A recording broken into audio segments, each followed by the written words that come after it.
2016-2020 napravili jasan plan u kojem smo imali ideju da Sarajevo pozicioniramo u centar regije i da za svaku novu godinu, za doček nove godine na otvorenom pravimo velike koncerte, prvenstveno sa pjevačima koji dolaze iz Bosne i Hercegovine, tačnije iz Sarajeva.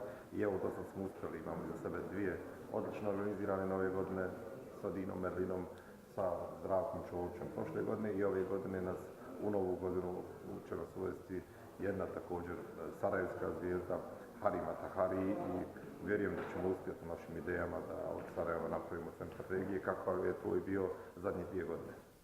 Građani Sarajeva su prihvatili od ranije skromno organizirani dočeka nove godine, sad imaju odličnu zabavu, imaju priliku da uživaju u svom gradu s jedne strane i sa druge strane da budu odlični domaćini za sve one turiste koji dolaze u grad Sarajevo. Cijene koncerta koje grad Sarajevo organizuje su uvijek besplatne, to plaća se iz budžeta grada Sarajeva, tako da je ulaz u potpunosti besplatan i trudimo se napraviti odličnu zabavu. A bezbednost u gradu? Bezbjednost je uvijek najbolja, mi spadamo među najbezbjednije gradove trenutno u Europi, uvijek ti koncerti veliki prođu bez niti jednog incidenta. Prošle godine policija nije imala niti jednu intervenciju, tako da možemo reći da smo zasigurno jedan od najsigurnijih gradova regije. Mi se radimo da padne puno snijega, to garantuje nama svima da ćemo imati dan poslije nove godine, dan prije nove godine, odlično skijanje. Mi se radi uživamo u skijanju i to će dobro biti prilika da svi oni Slovenci koji još nisu naučili skijanje isprobaju svoje vještine i uvjere se da su dobri i oni skijaši možda. Sarajevo već 3. godinu za redom priprema jedan spektakularan novogodišnji doček na otvorenom.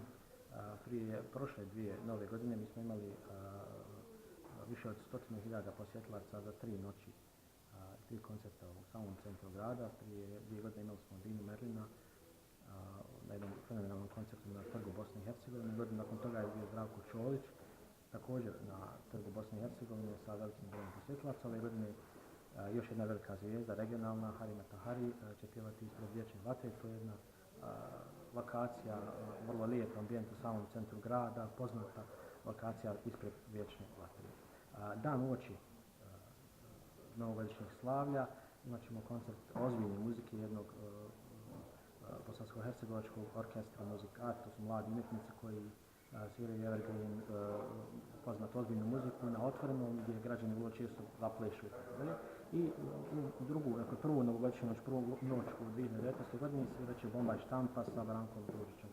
Osim toga, Sarajevo je pripremila niz drugih događaja i sadržaja za turiste od klasične turističke ponude, primamo niz novogodišnjih bazara, evenata na otvorenom, sajmova i tako dalje. Dakle, to je ono što ove godine pripremamo i očekujemo da će ove godine i ta novogodišnja slavlja biti bolje nego prethodne 2 godine uz posebni štih koji Sarajevo kao jedan centar regije može dati. Dakle, Sarajevo je u posljednjih nekoliko godina povećao turističku ponudu u tom smislu, izgrađeno nekoliko novih hotela, otvoreno je 3 hotela svjetskih lanaca, Swiss Hotel, Ibis, Marriott su otvoreni samo u posljednjih godinu dana, dakle mnogo više smještajnih kapaciteta, na mnogo boljem i višem nivou se nudi u Sarajevu u odnosu na ono što je klasično. Dakle, Bosna i Hercegovina i Sarajevo bilježili rekordni turistički rast u jugoistočnoj Europi, otprilike od 14%. Samo u Sarajevu da smo prošle godine zabilježili smo više od 1 milijun noćenja, što je rekord